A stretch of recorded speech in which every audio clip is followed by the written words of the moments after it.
Tunggal Maha Kudus, Bapa, Putra, dan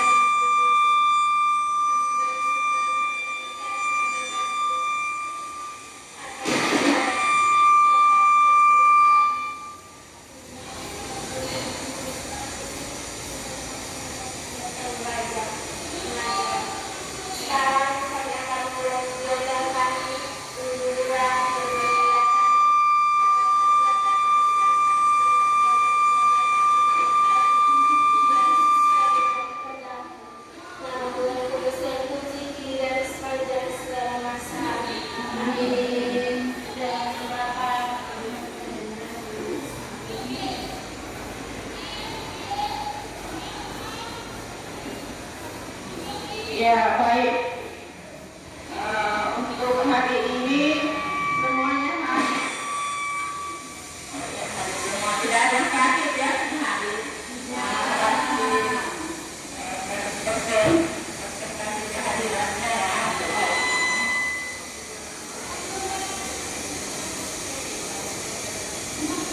Baik. Jadi untuk hari ini kita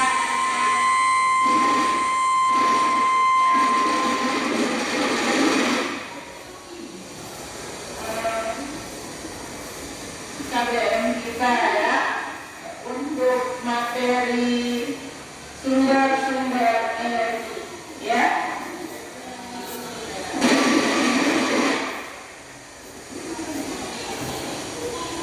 Jadi untuk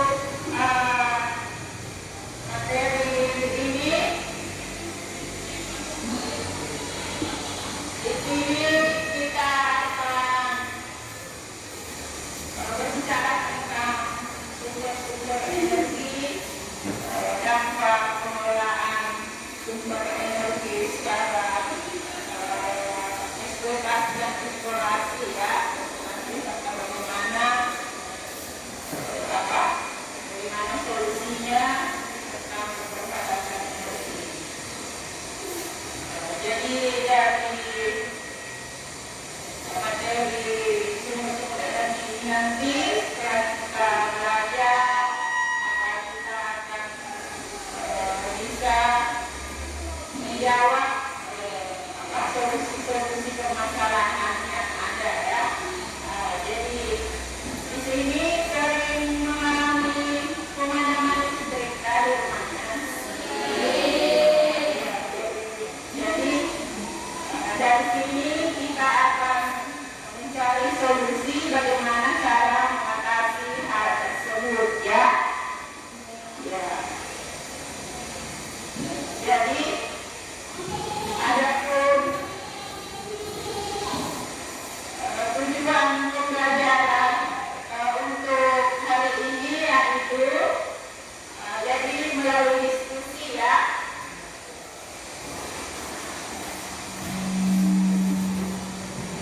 Jadi melalui diskusi kita akan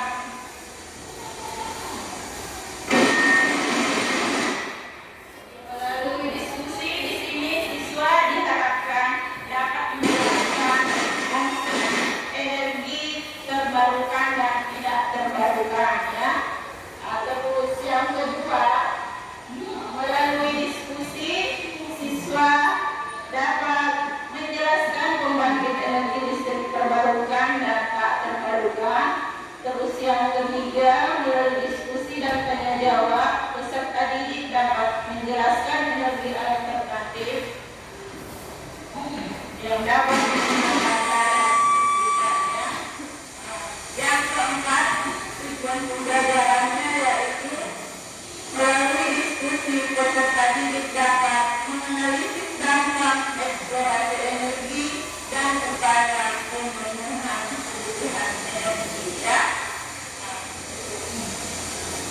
Jadi sebelum itu Ibu akan menampilkan video ya yang berkaitan dengan keterbatasan energi.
yang berdiri tapi lampu tidak menyala, jalanan gelap gulita. Ya, jadi ini salah satu masalah yang ada, yang akan kita cari solusinya ya. Jadi dari video ini silakan diidentifikasi masalah yang ada yang berkaitan dengan materi yang kita akan bahas ya.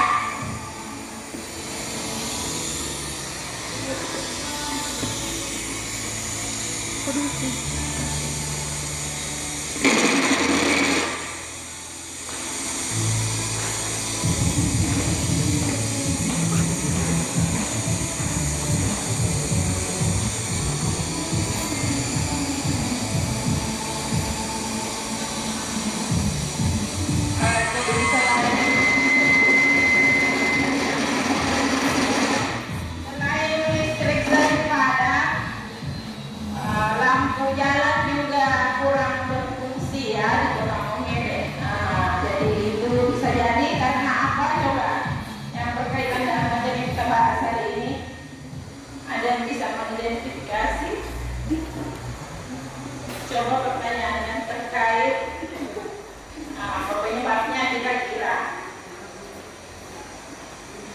Iya, terjadi karena lampu rusak.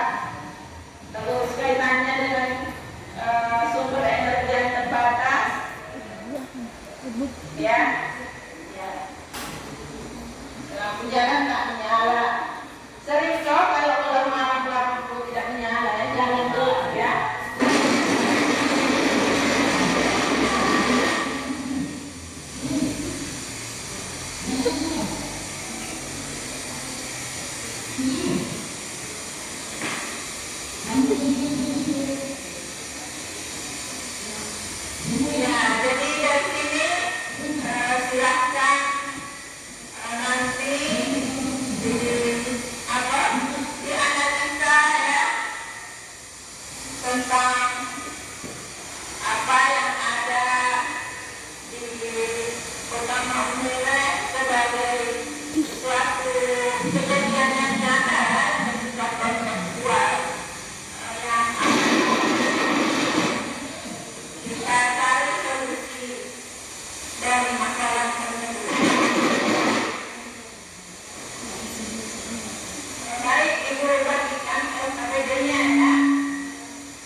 dengan cermat gambar di bawah ini apa sumber energi yang digunakan pada tiap-tiap kegiatan. Pada gambar pertama, kegiatan pertama menggunakan sumber energi minyak bumi atau bahan bakar fosil. Dan pada gambar kedua, kegiatan kedua menggunakan sumber energi minyak bumi atau bahan bakar fosil. Dan gambar yang ketiga menggunakan sumber energi listrik, begitu juga dengan gambar keempat juga menggunakan sumber energi listrik. Yang kedua, bagaimana penggunaan sumber energi tersebut di rumah dan di daerah tempat tinggal Anda? Penggunaannya cukup banyak. Misalnya sumber energi minyak bumi seperti minyak tanah adalah jenis sumber daya yang tidak terbarukan dan penggunaannya di rumah sebagai bahan yang digunakan untuk dapat menyalakan kompor. Dan penggunaannya jika di rumah tidak terbatas, minyak tanah digunakan sehari-hari. Sumber daya listrik juga merupakan sumber daya terbarukan dan penggunaannya tidak terbatas, digunakan sehari-hari. Misalnya di rumah digunakan untuk barang-barang elektronik, misalnya untuk menyalakan TV, lampu, kulkas, dan masih banyak lagi. Pada daerah tempat tinggal saya, listrik sangat berperan penting dalam kehidupan sehari-hari. Misalnya pada lampu jalan menggunakan sumber energi listrik melalui panel surya yang dapat mengubah cahaya matahari menjadi energi listrik. Ketiga, apa dampak yang ditimbulkan jika penggunaan sumber-sumber energi pada kegiatan di atas berlebihan? Dampak yang ditimbulkan bisa berlebihan apabila sumber-sumber energi tersebut digunakan di luar batas normal. Misalnya, penggunaan energi minyak bumi, batu bara, dan lainnya akan habis suatu saat, dan apabila digunakan dalam jumlah yang besar dan di luar batas normal pemakaian akan menyebabkan polusi, efek rumah kaca hingga pemanasan global. Nomor 2, menurut Anda sumber energi terbaru adalah? Jawab, energi terbarukan adalah sumber energi yang tersedia oleh alam dan bisa dimanfaatkan secara terus-menerus. B, menurut Anda sumber energi tak terbarukan adalah? Energi yang tak terbarukan adalah energi yang diperoleh dari sumber daya alam yang waktu membentukannya sampai jutaan tahun. Yang ketiga, dalam sektor apa saja sumber energi digunakan? Sumber energi digunakan pada berbagai sektor kehidupan seperti sektor komersial, industri, dan rumah tangga. B, sektor apa yang paling banyak dan paling sedikit menggunakan energi? Sektor yang paling banyak menggunakan energi adalah sektor transportasi yang memiliki konsumsi energi sebesar 388,42 juta BOE atau 42,72% dari total konsumsi energi nasional. Sektor yang paling sedikit menggunakan energi adalah biogas, hanya 0,02%. Nomor 4A. Apa saja pembangkit listrik yang ada di Indonesia? Yang pertama, pembangkit listrik tenaga surya atau PLTS. Yang kedua, pembangkit listrik tenaga panas bumi atau PLTP. Yang ketiga, pembangkit listrik tenaga uap PLTU. Yang keempat, pembangkit listrik tenaga air PLTA. Yang kelima, pembangkit listrik tenaga gas PLTG. Dan yang keenam, pembangkit listrik tenaga bayu PLTB. Yang ke-B, pembangkit listrik apa yang menghasilkan energi listrik paling banyak? Penghasil energi listrik yang menghasilkan energi listrik yang paling banyak adalah pembangkit listrik tenaga nuklir dan pembangkit listrik tenaga air. Yang ke-C, pembangkit listrik apa yang menghasilkan energi listrik paling sedikit? Jawabannya, pembangkit listrik yang menghasilkan energi listrik paling sedikit adalah pembangkit listrik tenaga surya. D, bagaimana energi listrik yang dihasilkan dari tahun ke tahun? Jawabannya, energi listrik yang dihasilkan dari tahun ke tahun dapat bervariasi tergantung pada faktor-faktor seperti perkembangan ekonomi, perkembangan teknologi, dan kebijakan energi. Beberapa negara telah mengalami peningkatan produksi energi listrik melalui sumber-sumber terbarukan seperti tenaga surya dan angin. Untuk mengurangi ketergantungan pada bahan bakar fosil, perkembangan teknologi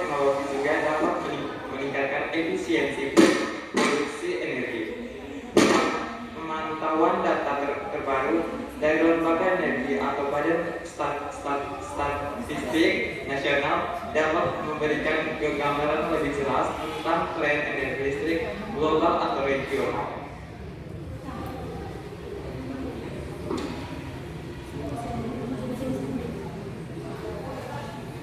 5A. Bagaimana hubungan pemakaian bahan bakar fosil terhadap emisi CO2?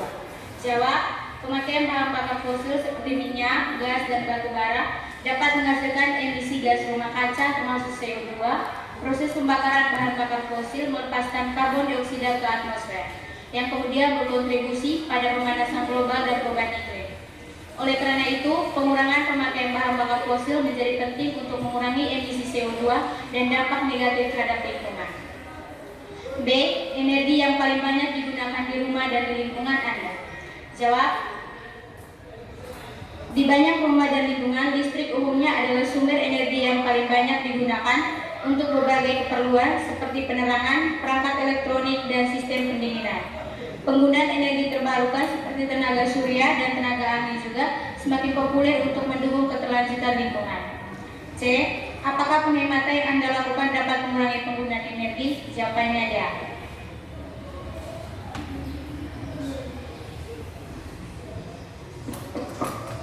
Enam, menurut Anda sumber energi alternatif adalah?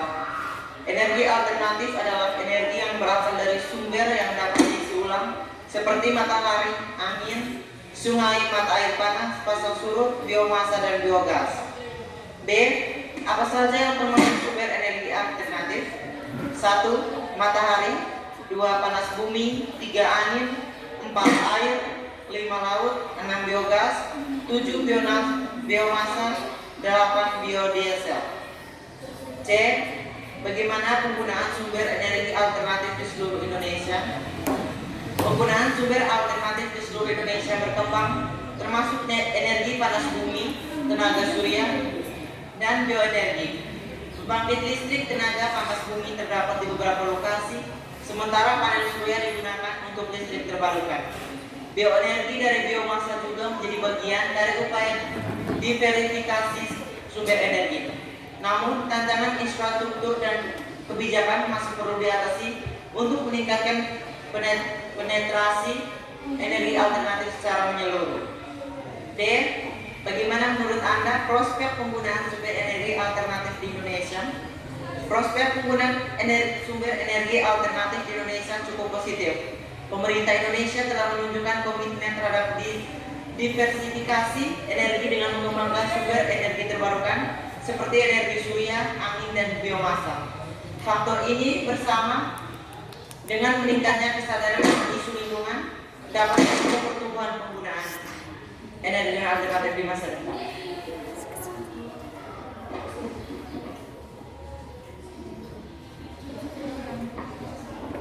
Terakhir kesimpulan.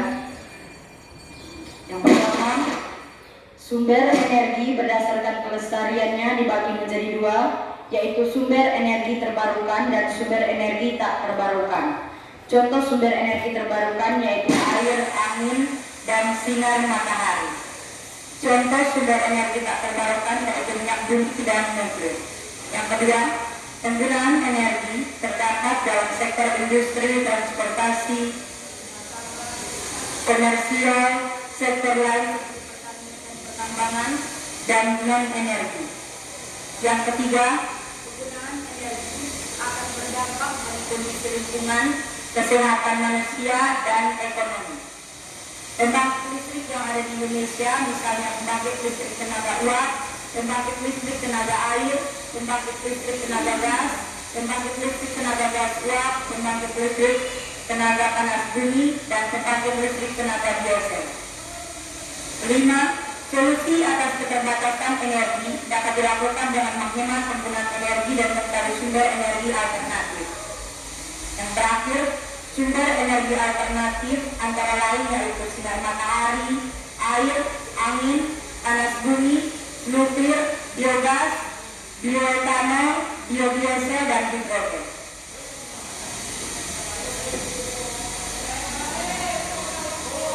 Sekarang kami memberikan waktu kepada teman-teman semua untuk menanggapi atau memberikan kami pertanyaan.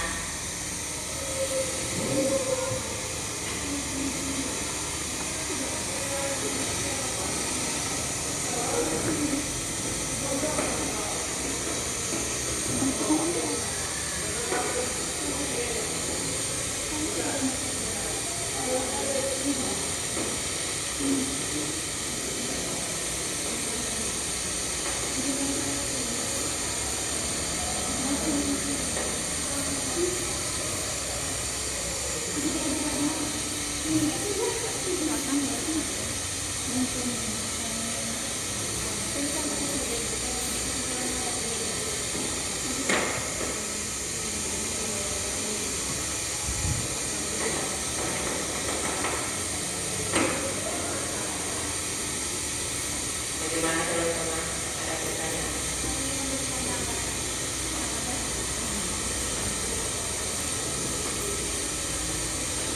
Terima kasih atas waktu dan kesempatan yang diberikan.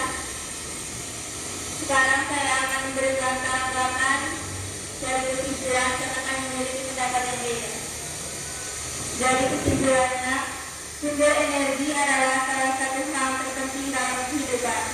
Hal ini karena sumber energi termasuk dalam kebutuhan dasar manusia. Indonesia memiliki kaya sumber daya alam, sehingga Indonesia memiliki potensi sumber energi yang banyak. Bisa dikatakan sumber energi di Indonesia itu berlimpah. Oleh sebab itu, sumber energi ini banyak digunakan oleh masyarakat Indonesia. Namun jika terus-menerus digunakan, sumber-sumber ini bisa saja habis. Ya.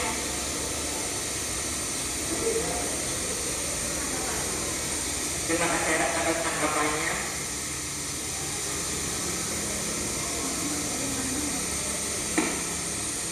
Menurut kami namanya sudah pas. Baik, sekian dan terima kasih telah menyaksikan telah mendengarkan presentasi kami. Waktu dan kesempatan saya kembalikan ke Ibu.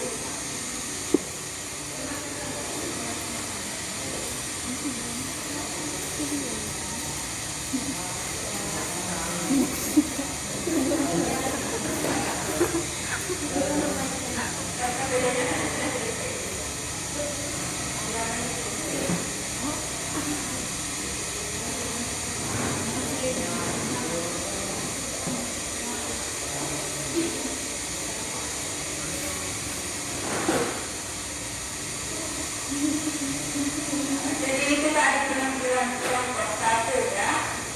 Lalu kelompoknya kita ternyata tadi mempunyai kesimpulan yang agak beda ya. Tapi sebenarnya itu arahnya sama ya. Jadi di sini intinya bahwa sumber energi itu ada dua jenis ya, ada yang terbarukan dan tak terbarukan. Yang kita gunakan di rumah tangga juga sama seperti itu ya. Jadi ada yang terbarukan dan tak terbarukan. Hanya untuk pemakaian sekarang ini memang masih lebih banyak yang tak terbarukan ya. Kita masih lebih banyak menggunakan energi fosil ya, atau bahan bakar fosil. Tapi sekarang sudah mulai dikembangkan energi tak terbarukan, misalnya energi surya ya. Di beberapa daerah di Kabupaten Sika atau Momere itu sudah menggunakan sel surya ya sebagai alat penerang. Siapa tadi di sini yang sudah menggunakan itu? Ada yang di rumahnya sudah pakai itu? Di daerah Wainita ya, di Kabupaten Sika ada yang menggunakan pembangkit listrik tenaga surya.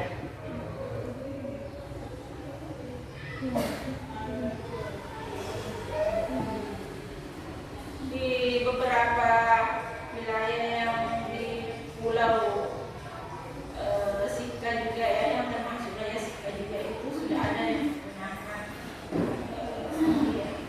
surya ya. Termasuk di Kota Momere di sini juga ada beberapa saya lihat rumah yang menggunakan panel surya, termasuk di toko toko Hani ya. Lampu merah. Jadi mungkin kalau misalnya di rumahnya juga ada yang mau menggunakan atau beralih ke situ, bisa ke sana ya.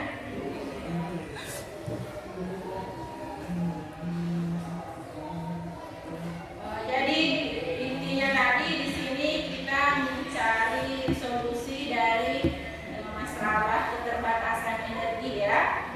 Karena energi yang tak terbarukan ini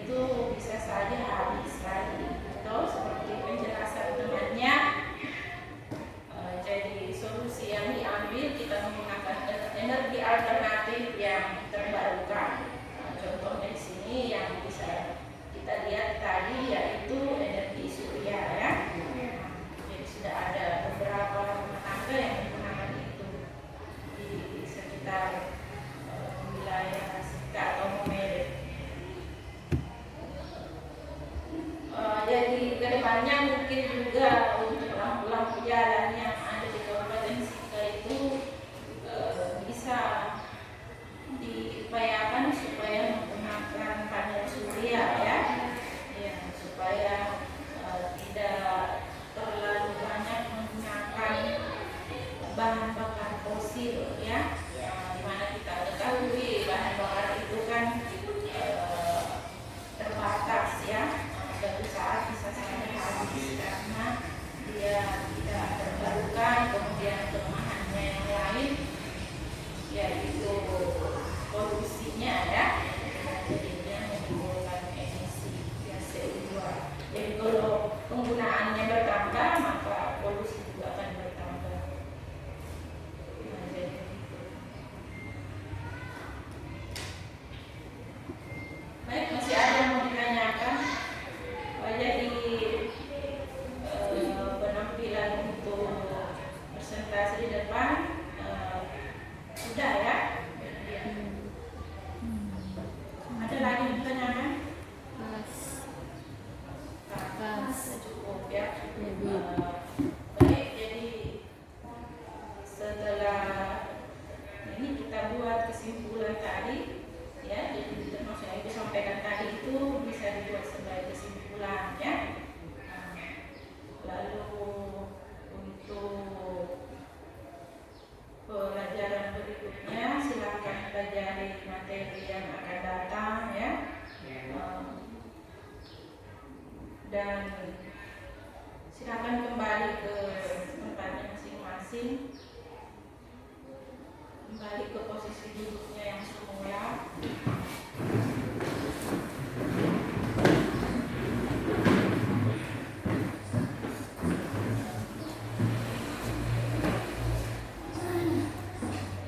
Baik, jadi penampilan tadi untuk presentasi kelompoknya sudah baik ya. Dan nanti dibagikan untuk evaluasi ya, untuk evaluasi. Nah, sebentar baru ibu kirimkan. Ya. Silakan dicek bukunya.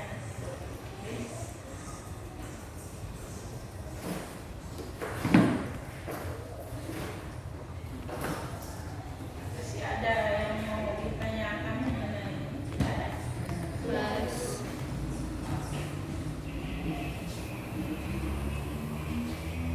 Baik, silakan dibuka dulu evaluasinya untuk hari ini.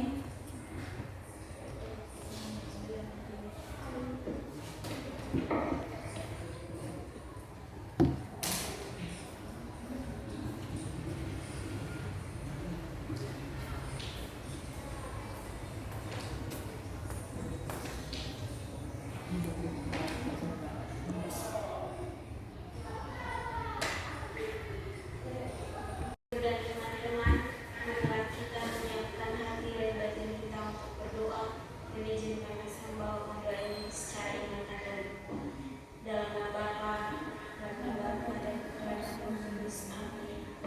Ya Allah, Tuhan dan Maha Kudus, puji dan syukur kami aturkan kehadiran-Mu atas segala berkat dan penyertaan-Mu, sehingga kami boleh menyelesaikan kegiatan belajar mengajar kami. Dan mohon ya Tuhan, semoga apa yang kami lakukan dan apa yang kami dengar hari ini dapat berguna bagi masa depan kami. Nama-Mu terus kami puji dan sepanjang masa. Amin. Dalam nama Bapa dan Putra dan Roh Kudus.